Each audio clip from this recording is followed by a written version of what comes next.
पटचरा श्रीवस्ती के नगर सेठ की पुत्री थी। किशोर अवस्था आने पर वह अपने घरेलू नौकर के प्यार में पड़ गई। जब उसके माता पिता उसके विवाह के लिए उपयुक्त वर खोज रहे थे, तब वह अपने नौकर के साथ भाग गई। दोनों अपरिपक्व पति पत्नी एक छोटे से नगर में जाकर रहने लगे। कुछ समय बाद जब पटचरा गर्भवती हो गई और स्वयं को अकेले पाकर उसका दिल घबराने लगा, तो उसने अपने पति से कहा, हम यहाँ अकेले रह रहे हैं, मैं गर्भवती हूँ और मुझे किसी की सहायता की आवश्यकता है। यदि आप आज्ञा दें तो मैं अपने माता पिता के घर चली जाऊँ। पति पटचरा को उसके मायके भेजना नहीं चाहता था, इसलिए उसने कोई बहाना बनाकर उसका जाना स्थगित कर दिया। लेकिन पटचरा के मन में माता पिता के घर जाने की इच्छा बड़ी बलवती हो रही थी। एक दिन जब उसका पति काम पर गया हुआ था, तब उसने पड़ोसी से कहा, आप मेरे स्वामी को बता देना कि मैं कुछ समय के लिए अपने माता पिता के घर जा रही हूँ। जब पति को इस बात का पता चला तो उसे बहुत बुरा लगा। उसे अपने ऊपर ग्लानि भी हुई कि उसके कारण ही इस कुलीन कन्या की इतनी बड़ी दुर्गति हो रही है। वह उसे ढूंढने के लिए उसी रास्ते पर चल पड़ा। रास्ते में पटचरा उसे मिल गई। पति पटचरा को समझा बुझाकर घर वापस ले आता है। समय आने पर पटचरा को प्रसव होता है और वह एक लड़के को जन्म देती है। इसके बाद पटचरा अपने बच्चे और पति के साथ सुखपूर्वक रहने लगती है। कुछ सालों बाद जब पटचरा दूसरी बार गर्भवती हुई, तब उसका पति स्वयं उसे उसके मायके ले जाने के लिए राजी हो गया। जब पटचरा अपने बच्चे और पति के साथ अपने मायके जा रही थी, तभी रास्ते में जोरों की आंधी और वर्षा होने लगी। पटचरा ने पति से कहा कि वह किसी सुरक्षित स्थान की खोज करे।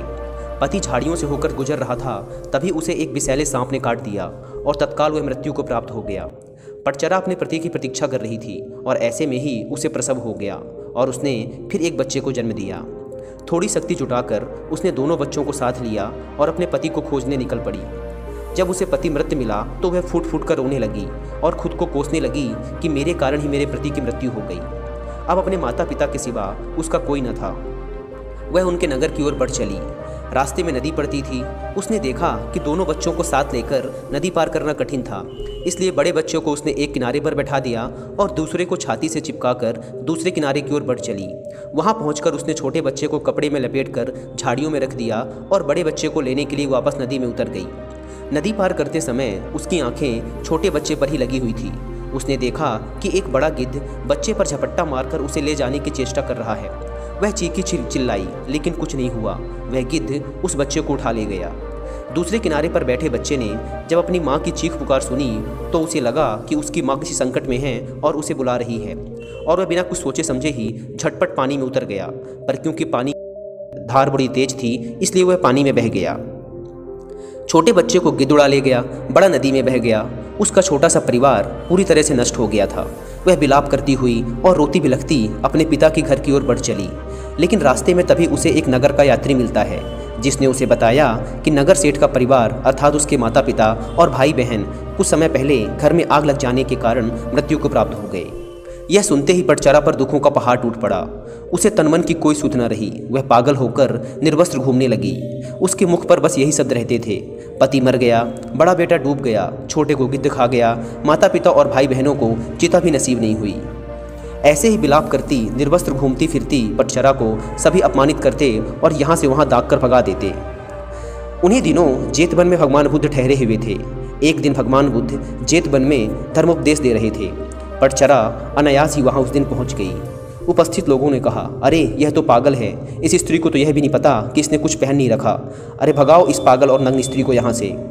बुद्ध ने उन सबको रोकते हुए कहा, इसे मत रोको, इसे मेरे पास आने दो। पटचरा जब बुद्ध के समीप आई तो बुद्ध ने उससे कहा, बेटी अपनी चेतना को संभाल। भगवान बुद्ध को अपने समक्ष पाकर पटचरा को कुछ होश आया और अपनी नग्नता का बोध हो आया। तभी वहाँ उपस्थित लोगों में से एक ने उसे चादर से ढक दिया और पटचरा वहीं बैठकर फूट फूट कर रोने लगी। उसने कहा, मेरे पति को सांप ने डस लिया और छोटे छोटे मेरे बच्चे मेरे आंखों के सामने ही मारे गए। मेरे माता पिता और भाई बहनों को चिता भी नसीब नहीं हुई। मेरा अब इस दुनिया में कोई नहीं है, मैं क्या करूं? बुद्ध ने उससे कहा, दुखी मत हो, अब तुम मेरे पास आ गई हो। जिन परिजनों की मृत्यु के लिए तुम आंसू बहा रही हो, ऐसे ही अनंत आंसू तुम जन्म जन्मांतरों से बहाती आ रही हो। उनसे भरने के लिए तो महासमुद्र भी छोटे पड़ जाएंगे। तेरी रक्षा कोई नहीं कर सकता। जब मृत्यु आती है तो कोई परिजन आदि काम नहीं आते। यह सुनकर पटचरा का दुख कुछ कम हुआ। उसने बुद्ध से साधना की अनुमति मांगी। बुद्ध ने उसे अपने संघ में शरण दे दी। धर्म के परम स्रोत के इतने समीप रहकर पटचरा का दुख धीरे धीरे जाता रहा। वह रोज ध्यान की साधना करने लगी और धीरे धीरे वह ध्यान की साधना में बहुत निपुण हो गई। एक दिन स्नान करते समय उसने देखा कि देह पर पहले डाला गया पानी कुछ दूर जाकर सूख गया, फिर दूसरी बार डाला गया पानी थोड़ी और दूर जाकर सूख गया और तीसरी बार डाला गया पानी उससे भी आगे जाकर सूख गया। इस अत्यंत साधारण घटना में पटचरा को समाधि का सूत्र मिल गया। पहली बार उड़ेले गए पानी के समान कुछ जीव अल्पायु में ही मर जाते हैं। दूसरी बार उड़ेले गए पानी के समान कुछ जीव अपनी आधी आयु पूर्ण करते ही चले जाते हैं और तीसरी बार उड़ेले गए पानी के समान कुछ जीव अपना पूरा जीवन जीकर मरते हैं। लेकिन मरते सभी हैं, अमर कोई भी नहीं है, सभी अनित्य हैं। ऐसे में पटचरा को यह भान हुआ जैसे अनंत करुणावान प्रभु बुद्ध उससे कह रहे हैं, हाँ पटचरे, समस्त प्राणी मरण धर्मा है, इस दुनिया में कोई भी अमर नहीं है। एक दिन मैं भी अपना शरीर त्यागूंगा और एक दिन तू भी। इस प्रकार पटचरा उन बौद्ध साधिकाओं में गिनी गई जिनको बिना ज़्यादा प्रयास के ही एक ही जीवन काल में निर्वाण यानी कि मोक्ष की प्राप्ति हो गई।